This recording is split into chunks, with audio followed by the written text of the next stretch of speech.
살아계신 하나님, 감사합니다. 오늘 하루도 예배로 하루를 시작하며 우리 주님의 목소리를 듣게 하시니 너무나도 감사합니다.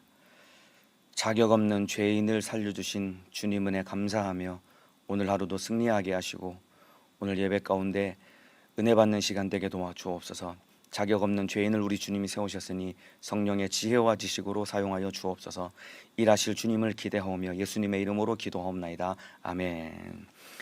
네, 오늘 은혜 받으실 하나님의 말씀은 사도행전 9장 1절에서 9절입니다. 사도행전 9장 1절에서 9절 말씀입니다. 성경을 찾아서 펼쳐보시길 바랍니다. 사도행전 9장 1절에서 9절 말씀입니다. 다 찾으신 줄로 알고 저는 여기서 여러분은 계신 곳에서 저와 함께 한 목소리로 합독하여 읽겠습니다. 사도행전 9장 1절에서 9절 말씀입니다. 시작. 사울이 주의 제자들을 대하여 여전히 위협과 살기가 등등하여 대제사장에게 가서 다메섹 여러 회당에 갈 공문을 청하니 이는 만일 그 돌을 좇는 사람을 만나면 물론 남녀하고 결박하여 예루살렘으로 잡아오려 함이라. 사울이 행하여 다메섹에 가까이 가더니 호련히 하늘로서 빛이 저를 둘러 비추는지라. 땅에 엎드러져 들음에 소리 있어 가라사대 사울아 사울아 네가 어찌하여 나를 핍박하느냐 하시거늘 대답하되 주여 니시오니까 가라사대 나는 네가 핍박하는 예수라. 네가 일어나 성으로 들어가라. 행할 것을 내게 이를 자가 있느니라 하시니 같이 가던 사람들은 소리만 듣고 아무것도 보지 못하여 말을 못하고 섰더라. 사울이 땅에서 일어나 눈은 떴으나 아무것도 보지 못하고 사람의 손에 끌려 다메섹으로 들어가서 사흘 동안을 보지 못하고 식음을 전폐하니라. 아멘. 오늘 사도행전 9장 1절에서 9절 말씀을 중심으로 나 같은 죄인 살리신 주 은혜, 나 같은 죄인 살리신 주 은혜라는 제목으로 사도행전 13번째 시간 하나님의 말씀을 나누도록 하겠습니다. 다소 사람 사울이라는 자가 품은 섬뜩한 꿈이 있었습니다. 이 사울이라는 사람이 품은 섬뜩한 꿈이 하나 있었는데 그것은 바로 교회를 철저히 파괴하는 것이었습니다. 꿈을 가져도 하나님의 뜻을 이루고 주님이 기뻐하시는 그런 꿈을 가져야지 하나님을 대적하고 하나님의 반대편에 서 있는 그런 꿈을 가지면 안 되는데 이 사울이라는 이 청년이 섬뜩한 꿈을 가지고 있었는데 바로 교회를 철저히 파괴하는 것이 사울의 꿈이었습니다. 사도행전 7장에 보면은 스데반이 순교를 당하게 됩니다. 돌에 맞아서 순교하게 되는데 이 스데반이 흘린 이 순교의 피를 보고 사울이 더욱 광분했던 모양입니다. 사도행전 8장 3절에 보면은 스데반이 순교한 이후에 이 교회를 핍박하는 일을 그치는 것이 아니라 더욱 광분한 이 사울이 사도행전 8장 3절에 사울이 교회를 잔멸할새 각 집에 들어가 남녀를 끌어다가 옥에 넘기니라. 더욱더 광분한 이 사울이라는 사람이 각 집에 들어가서 교회를 잔멸하려고 남녀를 끌어다가 옥에 넘기게 됩니다. 그래서 1차적으로 예루살렘 교회에 큰 해를 가하고 그 다음에 이 핍박 때문에 흩어진 이 그리스도인들을 찾아서 모조리 잡아들일 결심을 하게 됩니다. 오늘 본문 1절 2절에 사울이 주의 제자들을 대하여 여전히 위협과 살기가 등등하여 대제사장에게 가서 다메섹 여러 회당에 갈 공문을 청하니 이는 만일 그 돌을 좇는 사람을 만나면 물론 남녀하고 결박하여 예루살렘으로 잡아오려 함이라. 예루살렘에 1차적으로 큰 해를 가한 다음에 2차 점령 목표지로 정한 것이 바로 다메섹입니다. 여러분, 다메섹이라는 이 성은 예루살렘에서 북쪽으로 대략 한 240km 정도 떨어진 거리에 있는 도시가 바로 다메섹이라는 도시입니다. 걸어서 도보로 6일 걸리는 거리에 있는 성이 다메섹입니다. 굉장히 먼 거리입니다. 근데 여기를 찾아가려고 여기에 있는 기독교인들을 잡아 죽이려고 거기까지 간 겁니다. 여러분, 사울이라는 사람이 살기가 등등하면서도 이 사람이 우발적인 사람이 아닙니다. 이 광분이 가득했지만은 뿐만 아니라 아주 치밀하고 계획적인 사람이었습니다. 막 살기가 등등하고 광분한 사람이었지만은 그럼에도 불구하고 아주 치밀하고 냉철하고 계획적인 인간이었는데 여러분, 세상에서 가장 무서운 유형의 인간이 바로 이런 사람입니다. 살기가 등등하고 막 광분하고 막 흥분한 것 같지만은 굉장히 친밀하고 계획적인 사람이 바로 사울이라는 사람이었는데 제일 무서운 부류의 인간이었습니다. 그래서 대제사장에게 가가지고 사람들을 잡아올 공문을 받아가지고 계획적으로 그리스도인들을 소탕할 계획을 가지고 다메섹으로 간 겁니다. 여러분, 만일에 사울을 그대로 두었다고 한다면은 교회에 아주 치명적인 해를 이 사울이라는 사람이 입혔을 것입니다. 그런데 예수님은 이러한 사울을 제거하는 대신에 예수님은 사울을 예수님의 편으로 만드셨습니다. 저 같았으면은 사울을 빨리 죽이든지 반신불수를 만들든지 어쨌든 제거해 버렸을 텐데, 예수님은 사울이라는 사람을 제거하는 대신에 예수님의 편으로 만드셨습니다. 여러분, 이게 하나님의 은혜입니다. 이와 같이 여러분, 예수님은 참으로 이 나 같은 죄인 지옥에 보내야 마땅하지만은 하나님의 자녀 삼아 주셨습니다. 이것이 바로 우리에게 베풀으신 주님의 은혜입니다. 그래서 오늘 설교 제목이 나 같은 죄인 살리신 주 은혜입니다. 교회에 큰 위협을 가한 이 사울이라는 사람을 예수님이 마땅히 제거하실 수 있고 제거하실 수 있는 분이심에도 불구하고 예수님은 제거하는 대신에 자기 편으로 만드셔서 하나님의 일꾼으로 삼아 주신 것입니다. 이와 동일하게 나 같은 죄인 지옥에 보내야 마땅한 죄인이지만은 주님은 나를 하나님의 자녀 삼아 주시는 이런 큰 은혜를 베풀어 주셨습니다. 이러한 은혜로 내가 구원받고 하나님의 자녀가 되었다고 인정하시면은 아멘 하시겠습니다. 이렇게 우리 주님이 큰 은혜 베풀어 주셔서 나 같은 죄인을 우리 주님이 살려주신 것입니다. 3절에 사울이 행하여 다메섹에 가까이 가더니 호련히 하늘로서 빛이 저를 둘러 비추는지라. 다메섹에 거의 6일 동안 걸어서 다메섹에 거의 도착할 무렵이 되었는데 호련히 하늘로서 밝은 빛이 사울을 둘러 비추었다라고 기록하고 있습니다.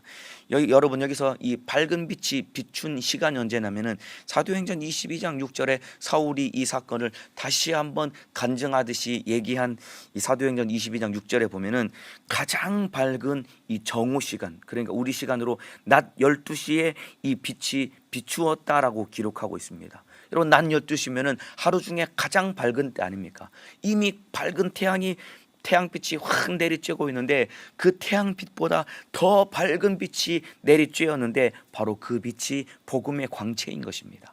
바울을 향해서 복음의 광채, 찬란한 복음의 광채가 환히 비추었는데 바로 어두움에 쌓인 이 사울이라는 사람에게 복음의 광채가 비추게 됩니다. 이 빛이 비추는 순간 사울의 눈이 확 멀게 됩니다. 그리고 그 순간 땅에 엎드러져서 우리 주님의 목소리를 듣는데 주님이 사울을 향해 이렇게 말씀하십니다. 사울아, 사울아. 예수님이 사울을 2번 부르십니다. 2번 불렀다는 것은 예수님이 그만큼 다급한 마음을 가지셨고 또 가슴 아픈 마음으로 예수님이 사울을 부르신 것입니다. 사울아, 사울아, 네가 어찌하여 나를 핍박하느냐.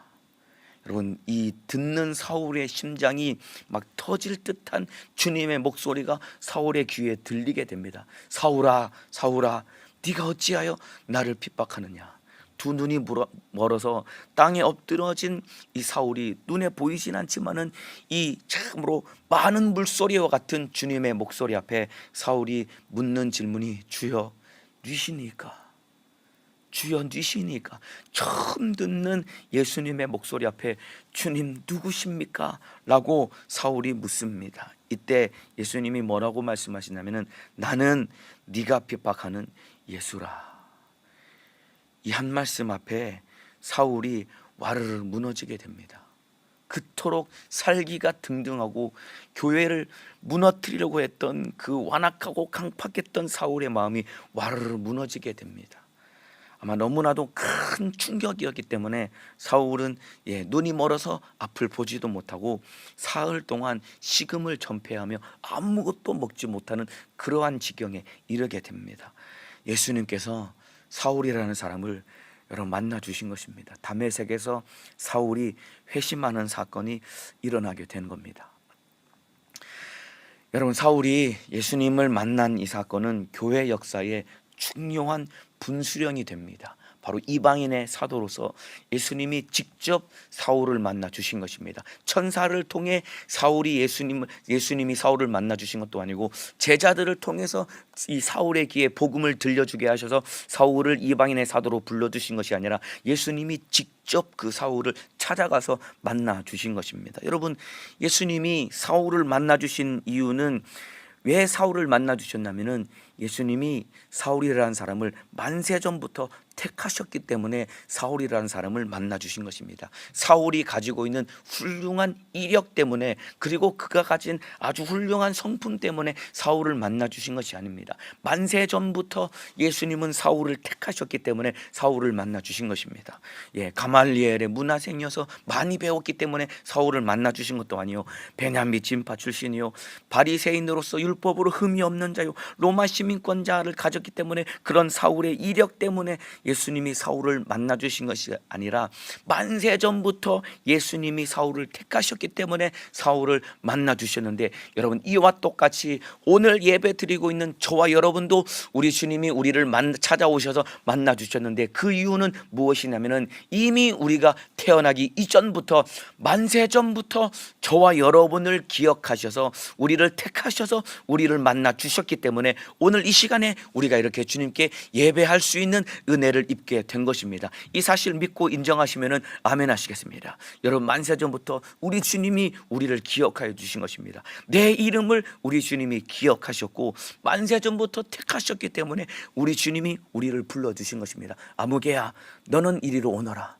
아무개야 너는 이리 오너라. 우리 주님이 우리를 불러주셨고 우리 이름을 불러주셨기 때문에 우리가 우리 주님의 은혜로 구원받고 주님을 만나게 된 것입니다. 저는 오늘 본문의 사도행전 9장의 다메섹에서 예수님이 이 바울을 만난 이 사건을 읽을 때마다 사실은 굉장히 너무나 드라마틱하지 않습니까? 예수님이 사울을 만나 주신 이 사건, 사울이 예수님을 만난 이 사건이 너무나도 막 드라마틱하기 때문에 제 안에 이걸 읽을 때마다 마음 한편으로는 막 부럽기도 하고, 막 이 바울이 극적인 변화를 바라보면서 바울이라는 사람을 막 우러러보는 그런 마음이 제 안에 있었거든요. 굉장히 부러워하기도 하고 막 이 우러러보는 마음도 있었는데, 여러분, 사실은 이 사울의 예수님을 만난 이 회심 사건을 저와 여러분이 이 부러워할 것만 아니라 그 안에 있는 하나님의 뜻을 사실 우리가 발견할 수 있어야 됩니다, 여러분.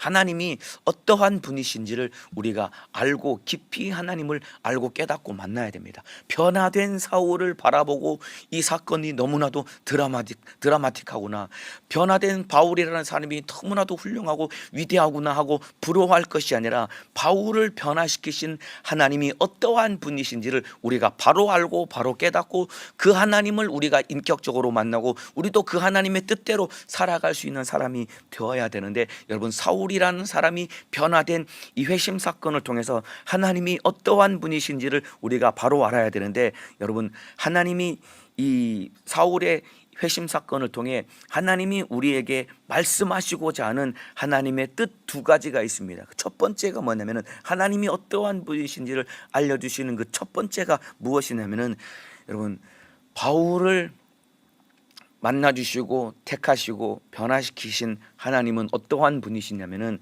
여러분, 자비와 긍휼이 무궁하신 분이십니다. 여러분, 바울을 만나주시고 택하시고 구원하신 하나님이 어떠한 분이시냐면은, 하나님은 자비와 긍휼이 무궁하신 분이시고 끊임없이 우리를 참고 기다려주시고 우리를 구원해 주시는 분이 우리 하나님이신 분이십니다. 여러분, 바울이라는 사람은 여러분 예수 믿으면 절대로 안 되는 사람입니다. 이거 이해가 되십니까? 바울이라는 사람, 다른 사람은 몰라도 바울이라는 사람은 예수 믿으면, 사울이라는 사람은 예수 믿으면 절대로 안 되는 사람입니다. 왜냐하면 그가 한 짓을 생각하면 그는 구원받아서는 안 되는 사람입니다. 실제적으로 교회에 가장 큰 위협이 되었던 사람입니다. 여러분, 사울이라는 사람이 실제로 스데반을 돌로 쳐 죽이는데 진두지휘했을 뿐만 아니라, 여러분, 이 예루살렘 교회를 전멸할 때 집집마다 찾아가 가지고 많은 사람들을 끌어다가 옥에 가두었습니다. 옥에 가두었을 때 그냥 가두었을까요? 남녀를 불문하고 사람들을 잡아다가, 여러분 이 당시에 십자가에 매달아 죽이는 것은 여러분 로마 이 정부의 허락을 받아야 되지만은, 사람들을 데려다가 채찍으로 때리는 것은 여러분 대제사장과 사내들인 공회가 얼마든지 이 권한을 가지고 있었기 때문에, 아마 사울이라는 사람이 예루살렘 교회에 있는 수많은 사람들을 끌어다가 엄청나게 채찍으로 때리고 매로 무섭게 이 처벌을 가하고, 아마 굉장히 많은 고문을 가하면서 꽤나 많은 사람들을 이 사울이라는 사람이 죽였을 것입니다. 이거 하나 생각하면은 이 절대로 구원받아서는 안 될 사람이죠. 이 사람은 예수 믿으면은 안 되는 사람이거든요. 여러분 공의로운 심판의 잣대를 이 사울이라는 사람에게 딱 들이대면은 마땅히 죽어야만 했고 반드시 지옥에 가야만 하는 사람이었지만은, 그럼에도 불구하고 우리 주님이 사울을 만나 주셨고 그를 구원해 주신 것입니다.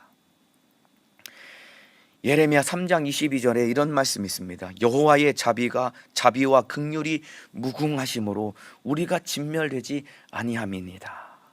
여호와의 자비와 긍휼이 무궁하심으로 우리가 진멸되지 아니함이니이다. 여러분 어떠한 죄인도 하나님은 구원하실 수 있구나 하는 것을 우리에게 알게 하신 것이 바로 사울의 회심 사건입니다. 여러분 사울이 예수 믿고 구원받은 이 사건을 바라보면서 사울이라는 사람이 너무나도 드라마틱하게 예수를 믿고 구원받아서 참 너무나도 부럽고 참으로 너무나 부럽다라는 생각을 할 것이 아니라, 어떠한 죄인도 하나님은 능히 구원하실 수 있는 분이시구나라는 것을 우리가 알고 깨달아야 되는 것입니다. 여러분 그렇기 때문에 바울이 구원받았구나라는 것을 생각할 수 있다라고 한다면은, 어떠한 사람도 다 어떠한 죄인도 능히 예수를 믿기만 하면은 구원받을 수 있구나라는 것을 이걸 알고 깨달아야 되는데, 사울의 이 회심 사건을 통해서 하나님이 우리에게 말씀하시고자 하는 것은 너희도 이렇게 드라마틱하게 예수를 믿고 구원받아야 돼라는 것이 아니라, 하나님은 어떠한 죄인이라도 능히 구원하실 수 있는 분이시다라는 것을 우리가 알고 깨달아야 됩니다. 또 하나, 하나님이 이 사울이라는 사람을 택하셔서 이를 구원하신 이 사건을 통해서 하나님 우리에게 말씀하시고자 하는 것은 무엇이냐면은, 하나님이 쓰시겠다고 택하셨을 때 순종하기만 하면은 큰 은혜로 사용해 주시는 분이시다라는 것을 샘플로 사울이라는 사람을 통해서 우리에게 보여주신 것입니다. 하나님이 쓰시겠다고 택하셨을 때 우리가 순종만 하면은 얼마나 큰 은혜로 하나님이 쓰시는지를 사울이라는 사람을 샘플을 통해서 우리에게 보여주신 것입니다. 사도행전 9장 15절입니다. 주께서 가라사대 가라, 이 사람은 내 이름을 이방인과 임금들과 이스라엘 자손들 앞에 전하기 위하여 택한 나의 그릇이라. 하나님께서 사울이라는 사람을 만세전부터 택해서 이방인들과 임금들과 이스라엘 자손들 앞에서 예수 이름을 전하기 위해서 택하셨다라고 하나님이 기록하고 있는데, 하나님이 택하신 이 사울이라는 사람, 하나님께 순종했을 때 얼마나 하나님의 큰 은혜로 사용하시는지를 보여주기 위해서 사울이라는 사람을 택하셨고, 이 사람을 통해서 우리에게 무엇을 말씀하시고자 하냐면은, 너희도 순종하기만 하면은 내가 사울을 쓴 것과 같이 나도 너희를 사용할 거야 라고 우리 주님이 일러주시고 말씀해 주시는 것입니다. 하나님께서 사울을 이방인의 사도로 부르셨습니다. 그래서 흔히 말하는 전무후무한 하나님의 은혜로 사울을 사용해 주셨습니다. 그런데 여러분, 바울이 바울됨은 주님의 은혜인 것입니다.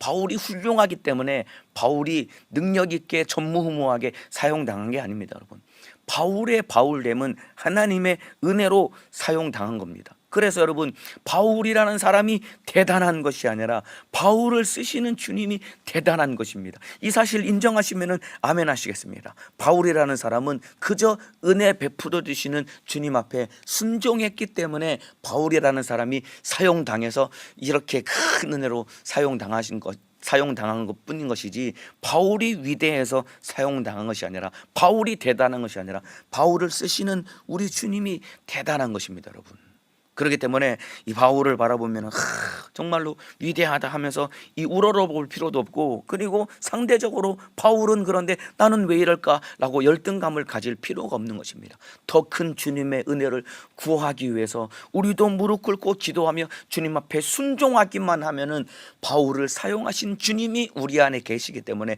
우리도 순종하기만 하면은 그 주님의 은혜로 우리를 귀하고 값지게 사용하실 것이다 이 말입니다. 그래서 여러분, 이 사울이라는 사람이 다메섹에서 예수님을 참으로 가히 드라마틱하다 할 만큼 충격적으로 사울이라는 사람이 만나서 그 인생이 획기적으로 변화된 이 사건을 통해서 하나님이 우리에게 말씀하시고자 하는 큰 하나님의 마음과 뜻이 무엇이냐면은, 야, 바울이 용서받고 예수 믿고 구원받을 수 있기 때문에 너도, 너 같은 죄인도 아무리 큰 죄인일지라도 예수 믿기만 하면은 용서받고 구원받을 수 있는 거야. 우리 주님이 이것을 말씀하고 있는 겁니다. 또 한 가지, 바울같이 교회에 큰 위해를 가하고 교회를 파괴하려고 했던 하나님의 대적자였던 사람도 사용당할 수 있다라고 한다면은, 너도 주님 앞에 순종하기만 하면은 너도 사용당할 수 있는 거야 라고 이것을 우리에게 말씀해 주시기 위해서 바울이라는 사람의 인생을 통해서 우리에게 보여주신 것입니다. 바울이라는 사람이 전무후무하게 사용당한, 하나님께 크게 사용당한 큰 종임에는 틀림없지만은, 또한 바울이라는 생애 자체를 통해서 주님이 우리에게 말씀하시고자 하는 것은 바로 바울 같은 사람도 구원받았다라고 한다면은, 네가 아무리 큰 죄를 지었다고 할지라도 너도 예수 믿기만 하면은 용서하고 죄 사함 받고 구원받을 수 있는 거야. 또한 바울 같은 사람도 순종했을 때 하나님의 은혜로 사용당했다라고 한다면은, 너같이 무능하고 어리석고 참으로 완악한 죄인일지라도 너도 순종하기만 하면은 하나님의 은혜로 너도 사용당할 수 있는 거야 라는 것을 우리 주님이 우리에게 말씀해 주고 있는 것입니다. 이해가 되시면은 아멘 하시겠습니다. 여러분, 이것은 저의 주장이 아니라 바울이라는 사람 스스로가 자기 삶을 돌아보며 주님 앞에 고백한 내용입니다. 여러분, 나도, 나 같은 죄인이 구원받을 수 있으면은 너도 구원받을 수 있는 거야. 나 같은 사람이 순종했을 때 하나님께 사용당할 수 있다라고 한다면은 너도 순종하기만 하면 하나님께 사용당할 수 있는 거야. 이 두 가지 사실을, 여러분, 이건 제가 주장한 것이 아니라 바울이라는 사람이 스스로 여러분 고백한 내용인데, 이 고백이 어디 나오냐면은 디모데전서 1장 12절에서 16절에 나옵니다. 제가 읽어드리겠습니다. 디모데전서 1장 12절 16절입니다. 나를 능하게 하신 그리스도 예수 우리 주께 내가 감사함은 나를 충성되이 여겨 내게 직분을 맡기심이니, 하나님이 나를 충성되이 여기셔서 직분을 맡겨주셨는데, 이렇게 직분을 감당할 수 있는 그 은혜와 능력을 베풀어 주신 것도 주님이 나에게 베푸르신 은혜라는 것입니다. 그런데 13절에 내가 전에는 회방자요 핍박자요 포행자이었으나 도리어 긍휼을 입은 것은 내가 믿지 아니할 때에 알지 못하고 행하였습니다. 우리 주의 은혜가 그리스도 예수 안에 있는 믿음과 사랑과 함께 넘치도록 풍성하였도다. 바울이 이렇게 고백한 겁니다. 내가 전에는 회방자요 핍박자요 포행자였으나, 바울이 과거에 하나님을 대적하는 사람이었거든요. 그런데 우리 주의 은혜가 그리스도 예수 안에 있는 믿음과 사랑과 함께 넘치도록 풍성하였도다. 주님의 은혜가 예수님 안에 있는 사랑과 믿음과 함께 그 은혜가 내게 풍성하도록 넘치도록 부어졌기 때문에 나 같은 죄인이 구원받을 수 있게 되었고, 주님의 은혜가 넘치도록 부어졌기 때문에 나 같은 죄인을 주님이 충성되이 여기셔서 나에게 복음 전할 수 있는 직분을 맡기셨고, 뿐만 아니라 나에게 능력을 주셔서 우리 주님이 나를 사용하고 있는 것입니다 라고 그렇게 고백을 한 겁니다. 한마디로 말하면 바울이 나 같은 죄인도 구원받을 수 있고 나 같은 죄인도 하나님께 사용당할 수 있게 되었습니다 라고 고백한 바울이 그 뒤에 하는 얘기가 미쁘다. 모든 사람이 받을 만한 이 말이요, 이 말, 나 같은 죄인도 구원받을 수 있고 나 같은 죄인도 주님께 사용당할 수 있다라고 하는 이 사실, 바울이 모든 사람에게 다 적용될 수 있고 모든 사람들이 다 누릴 수 있는 은혜다라고 바울이 고백하는 겁니다. 그리스도 예수 안에서 그리스도 예수께서 죄인을 구원하시려고 세상에 임하셨다 하였도다. 죄인 중에 내가 괴수니라. 죄인 중에 내가 괴수지만은 나도 구원받았고 주님께 사용당했다라고 고백하는 겁니다. 그러면서 마지막 16절에 그러나 내가 긍휼을 입은 까닭은 예수 그리스도께서 내게 먼저 일체 오래 참으심을 보이사 후에 주를 믿어 영생을 얻는 자들에게 본이 되게 하려 하심이니라. 바로 바울이 회심해서 구원받고 사용당한 이 삶을 통해서 바울이 이방인의 사도로 부름받은 건 아닙니까? 그래서 바울이 가서 복음 전하는 모든 이방인들, 그들은 복음과 그리고 하나님의 은혜와 너무나 멀리 떨어진 사람들이지만은 바울이 복음을 전할 때, 야, 나도 구원받을 수 있으면 너도 구원받을 수 있는 거야. 나도 사용당했다면 너도 사용당할 수 있는 거야. 여러분, 이렇게 자기 삶을 통해서 메시지를 던진 것입니다, 여러분. 이와 같이 여러분, 저와 여러분도 우리가 예수님을 뜨겁게 만났다라고 한다면은 내 안에 있는 내게 베푸르신 하나님의 은혜를 통해서 우리도 나의 삶이 메시지가 되어서 복음 전하고 주님의 뜻대로 사는 믿음의 사람이 되어야 되는 것입니다. 만나는 사람들마다, 야, 나도 구원받았다면 너도 구원받을 수 있는 거야. 내가 이렇게 주를 위해 산다고 한다면 너도 주를 위해 살 수 있는 사람이 되는 거야. 그런데 여러분은 여러분의 삶을 통해 얼마나 예수 그리스도를 고백하는 삶을 살아가고 계십니까, 여러분?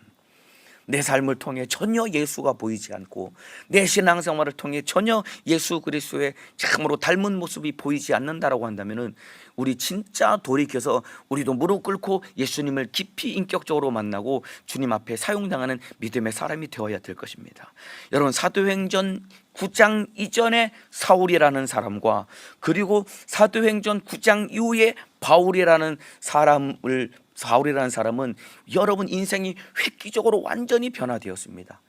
사도행전 9장 이전에 사울이라는 사람, 사도행전 9장 이후에 바울이라는 사람을 통해서 저와 여러분이 들여다볼 수 있는 것이 무엇이냐면은, 여러분, 한 사람이 악한 영에 붙들려면은 얼마나 잔혹한 이 불의의 병기가 될 수 있는지 사도행전 9장 이전에 바로 사울이라는 사람을 통해서 하나님이 우리에게 보여주신 것입니다. 뿐만 아니라 이 9장 이후에 또한 그 사람이 성령께 붙들리면은 얼마나 값진 의의 병기가 될 수 있는지를 극명하게 바로 바울이라는 한 사람을 통해 우리에게 보여주신 것입니다. 그렇기 때문에 저와 여러분도 이 악한 영에 붙들려서 불의의 병기로 내 영혼 죽이고 남의 영혼 죽여서 하나님 앞에 가슴 아픈 존재가 될 것이 아니라 우리도 성령께 장악당해서 의의 병기로 내 영혼 주님 기쁘시게 하고 그리고 지옥 가는 수많은 영혼 살리는 주님의 뜻대로 사용당하는 믿음의 사람 되시기를 예수님의 이름으로 축복합니다. 그러니까 바울이라는 사람을 인생을 사도행전 9장을 기점으로 사울이라는 사람의 인생을 바라봤을 때 예수 만나기 전에는 참으로 악한 영에 붙들려 너무나도 불의의 병기로 하나님의 가슴을 아프게 한 자였지만은 예수 믿고 구원받은 이후에 성령께 장악당하여서 의의 병기로 주님의 뜻을 이루는 삶을 산 것을 바라보며 저와 여러분도 이제는 악한 영에 매여서 불의의 병기로 사용당할 것이 아니라 성령께 장악당해서 의의 병기로 우리 주님께 사용당하는 믿음의 사람 되시기를 예수님의 이름으로 축복합니다. 여러분, 바울이라는 사람이 하나님의 은혜로 구원을 받았습니다. 그리고 그가 사용당한 것도 하나님의 은혜로 사용당하게 되었습니다. 그런데 한 가지 이 바울이라는 사람이 가지고 있는 한 가지 중요한 성품이 있습니다, 여러분.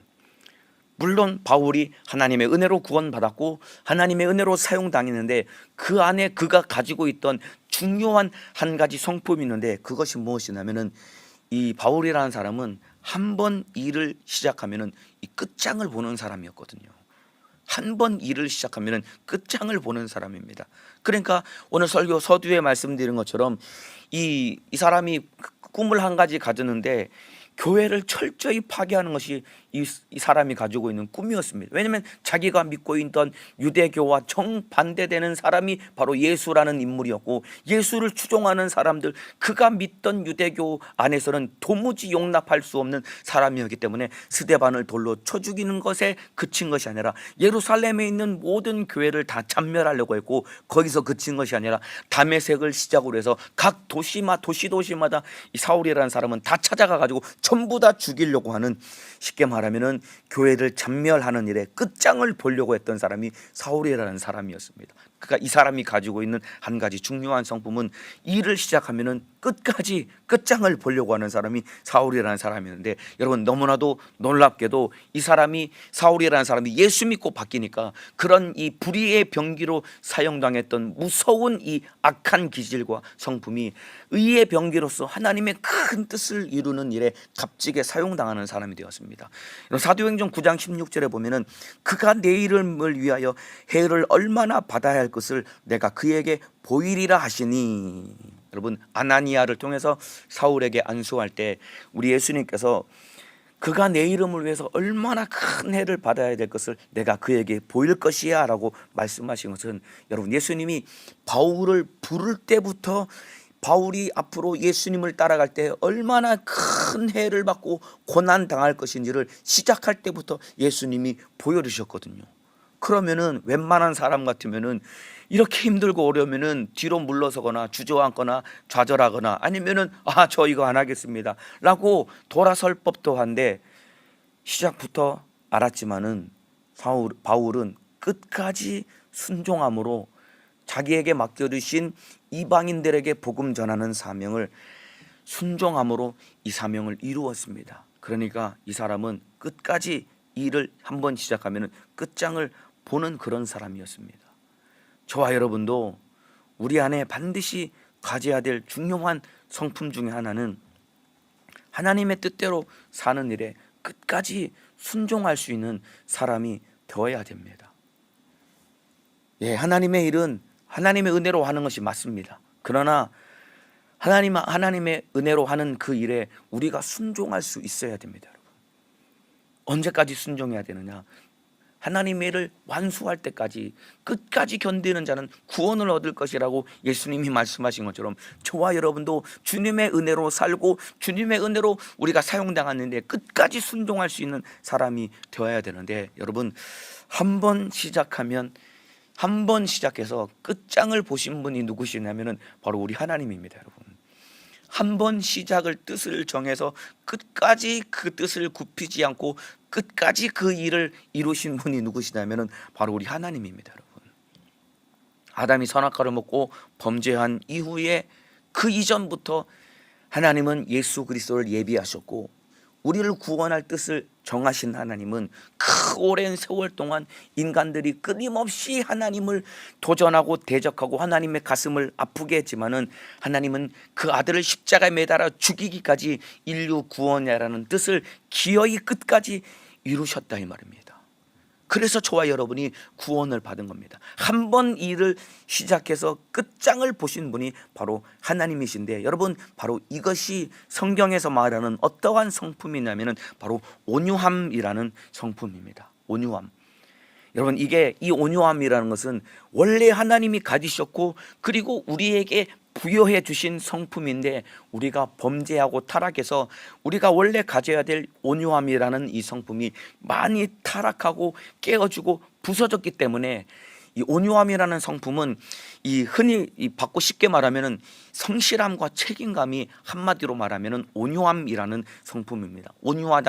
온유함이라는 것이 그냥 착하고 순둥순둥한 그런 기질을 말하는 것이 아니라, 성경에서 말하는 온유함이라는 이 성품의 이 한마디 정의는 무엇이냐면은 이 아주 거칠고 아주 힘이 거센 이 거친 야생마인데 잘 길들여진 이 야생마를 바로 온유함이라는 이 단어를 거기에 붙이는 것입니다. 그가 아주 잘 길들여진 거친 야생마를 이 야생마에게 붙이는 이 표현이 바로 온유함입니다. 그러니까 사울이라는 사람이 거친 야생마처럼 수많은 교회를 잔멸하고 핍박하고 교회를 무너뜨리려고 했지만은 하나님의 손에 딱 붙들리니까 그가 자기 목숨을 내어 주기까지 이방인의 사도로서 성실하고 책임감 있게 온유하게 주님 앞에 순종하는 삶을 살아가게 되었는데, 바로 바울이라는 사람이 하나님 앞에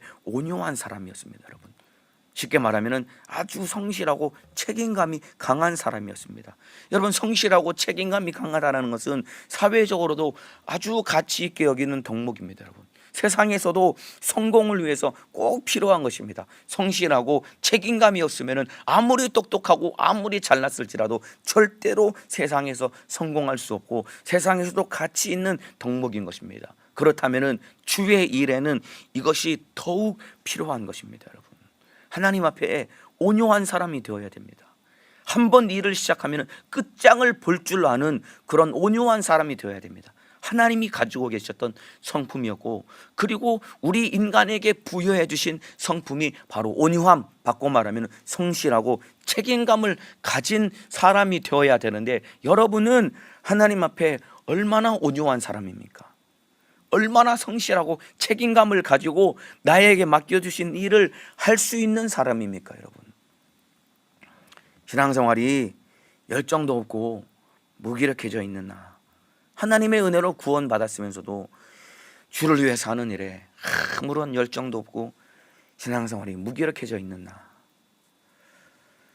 신앙생활 여러분 흐지부지할 것이 아닙니다. 여러분, 신앙생활이라는 것은 흐지부지해야 될 것이 아닙니다. 여러분, 물론 하나님의 은혜로 구원받고 하나님의 은혜로 우리가 살고 하나님의 은혜로 우리가 사용당하는 것이 맞습니다. 그러나 우리를 부르시고 우리를 구원하시고 은혜 베풀어 주신 우리 주님 앞에 하나님이 원래 가지셨고, 그리고 아담에게 부여해 주신 그 온유함이라는, 원래 가졌던 그 온유함이라는 성품이 우리 안에서 회복되어져서 하나님 앞에 성실하고 책임감 있게 나에게 맡겨주신 일, 그리고 하나님 말씀 앞에 옳다라고 인정되는 일이라면 끝까지 여러분 끝장을 볼 만큼 그 일에 목숨을 걸고 나아갈 수 있어야 되는데, 신앙생활 열정도 다 잃어버리고 무기력해져 가지고 흐지부지하게 살고 있는 저와 여러분, 오늘이 여러분 작정기도 40일째 날입니다. 여러분, 벌써 40일이 되었습니다. 작정기도 하자고 했는데 여러분은 40일 동안 얼마나 이 마음의 결단을 가지고 마음을 쏟아 기도하셨습니까? 여러분, 처음에는 그래 이번에 50일 동안 내가 기도해 봐야지 라고 마음의 각오와 결단을 웬만한 분들은 다 하셨겠죠. 그런데 얼마나 마음 쏟아 기도하셨습니까? 여러분, 5,000일도 아니고 500일도 아니고 여러분 50일이라는 기간, 이 길지도 않은 그 짧지도 길지도 않은 그 기간 동안에 기도하겠다고 마음을 먹었는데 그새 그것이 흐지부지 되어서 기도하지 않고 있는 저와 여러분, 올 초 처음 시작할 때 올해는 내가 성경 한번 일독해야지라고 마음의 각오와 결단을 다들 하셨을 거 아닙니까? 근데 성경 어디까지 읽으셨습니까? 얼마나 읽으셨습니까?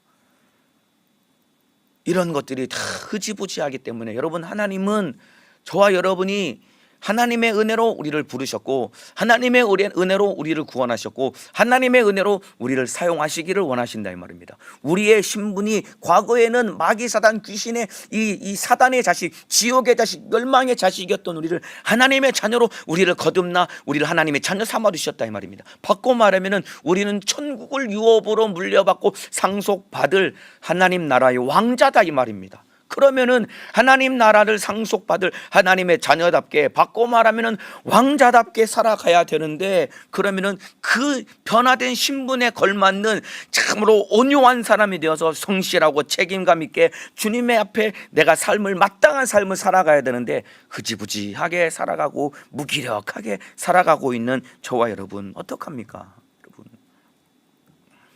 그냥 신앙생활 좀 늘어져 가지고 신앙생활 하지도 않고, 신앙생활만 그러면은 뭐 신앙생활만 그런 것도 참 가슴 아픈데 세상살이도 그렇게 살고 계시지 않습니까 혹시? 예, 사실은 제가 그렇거든요. 무기력해져 가지고 주일에 더욱더 마음을 쏟고 목숨 걸어야 되는데, 여러분은 어떠십니까? 직장일도 무기력하게, 세상일도 무기력하게 살면 안 됩니다. 여러분, 집안 살림도 무기력하게 하면 안 됩니다. 집안도 정리도 안 되고 치우지도 않고 그냥 설거지거리는 막 이 싱크대 한 가득 쌓여 있고, 빨래도 하지 않고 나서 빨래도 막 쌓여 있고, 집안 구석에 막 구석구석에 막 먼지가 쌓여 있어 가지고 삶 자체가 열정도 없고 무기력하고, 세상 말로 이 참으로 그냥 우울해 가지고 집안에서 그냥 들여박혀 가지고 무기력하게 살고 있는 저와 여러분 얼마나 안타깝습니까? 여러분, 그러면서도 마음속에 바울은 저렇게 사용당했는데 나도 사용당했으면 좋겠습니다. 부러운 마음은 가지고 있는데 실상 내 안에 주님이 나에게 원래 부여해 주신 온유함이라는 성품은 온데간데 없이 전혀 성실하지도 못하고 책임감을 갖지도 못한 채 내 삶도 망가져 있고 신앙생활도 무너져 있고, 그렇다면 얼마나 안타깝습니까 여러분. 도전정신도 잃어버리고 땅끝까지 우리 주님이 가라고 하셨는데, 여러분 어디를 가든지 복음을 전하고 정말로 주님 앞에 내가 사용당하기를 바라는 마음으로 여러분 참으로 주님 앞에 이 사명감을 가지고 살아가야 되는데, 무기력해진 저와 여러분, 죄 짓는 일이 아니라면은, 여러분 예수 떠나는 일이 아니라면은 무엇이든지 우리에게 맡겨주신 일 마음 쏟아서 해야 됩니다 여러분. 죄 짓는 일이 아니고 예수 떠나는 일이 아니라면은 무엇이든지 정말로 마음 쏟아서 주의 일을 감당해야 됩니다 여러분. 요즘 우리나라 사람들 1년 내내 목표를 세워서 1년 내내 이 실행하고 있는 것이 다이어트 아닙니까 여러분. 다이어트도 마음을 각오는 하는데 다이어트가 안 돼. 왜냐하면 다이어트 하겠다고 마음을 먹었지만은 다이어트 할 만한 열정조차도 없고 다이어트마저도 무기력해져서 흐지부지하고 있으니까 얼마나 안타까운 겁니까 여러분. 오늘 이 새벽에 여러분 정말로 다시 마음을 다잡아야 됩니다 여러분. 이 바울이라는 사람이 가지고 있었던 진짜 원래 하나님이 우리에게 부여해 주신 중요한 성품, 한번 일을 시작하면 끝장을 볼 수 있는 사람이 되어야 됩니다. 신앙생활뿐만 아니라 세상 일도 여러분 우리가 하나님 앞에 모든 사람들 앞에 성실하고 책임감 있는 사람, 성경으로 표현하자면 온유한 사람이 되어서 우리 주님 앞에 사용당하는 사람이 되어야 되고, 그리고 나에게 맡겨주신 어떠한 일일지라도 마음을 확 쏟아서 여러분 살을 빼기로 결단했으면은 여러분 정말로 다이어트를 성공해서 새로운 사람으로 몸이 거듭난 사람이 되어야 되는 것이고, 그리고 내게 맡겨주신 일, 작전 기도, 성경 통독하는 일, 복음 전하는 일, 어떠한 일이든지 주님 앞에 마음을 쏟아서 주님 앞에 사용당하는 믿음의 사람 되시기를 예수님의 이름으로 축복합니다. 여러분 구원은 주님의 은혜로 받지만은 구원받은 이후의 삶도 주님의 은혜로 살지만은 우리가 얼마만큼 순종하느냐, 얼마만큼 내가 끝장을 보겠다고 각오하고 결단하는 마음을 가지고 살아가느냐에 따라서 주님의 뜻은 내게 이루어지는 것입니다. 여러분 이것은 출애굽한 이스라엘 백성들도 마찬가지입니다. 여러분 이스라엘 백성들이 애굽에서 탈출할 때 여러분 전쟁 한번 하지 않고 양의 피를 발라서 하나님의 은혜로 애굽에서 구원을 얻게 된 것입니다. 이것이 바로 우리의 구원의 정확한 모형입니다.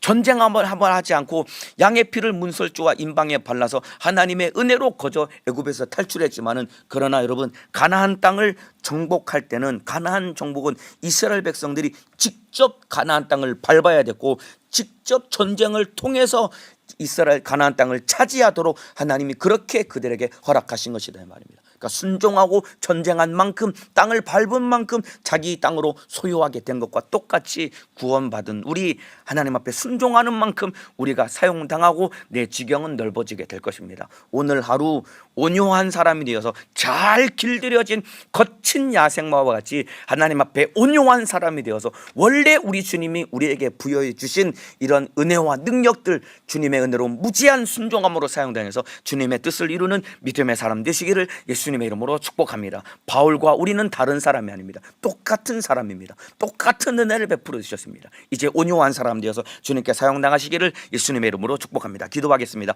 아픈 사람은 아픈 곳에, 문제가 있는 사람은 가슴에 손을 얹겠습니다. 우리 주님, 나 같은 죄인 살리신 주님의 은혜 날마다 감사하게 도와주옵소서.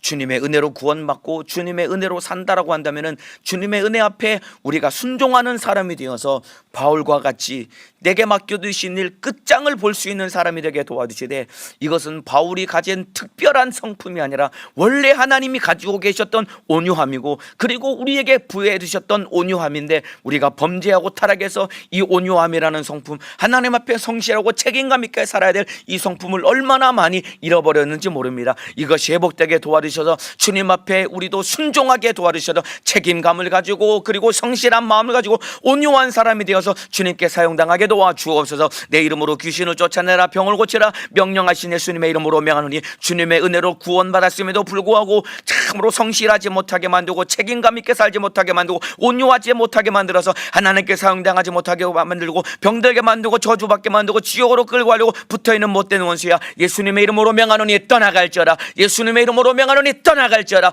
떠나갈지어다, 떠나갈지어다, 떠나갈지어다, 떠나갈지어다. 오늘 하루도 우리 성도들 내게 맡겨주신 책임감 있게 성실하게 감당하여 승리하게 도와주시라. 영육간의 승리자가 되게 도와주시고 한 사람도 코로나 바이러스에 감염되지 않게 하시고 주의 사자도 강건하게 사용하여 주옵소서. 두 손 높이 들고 주여 삼창하고 기도하시겠습니다. 주여, 주여.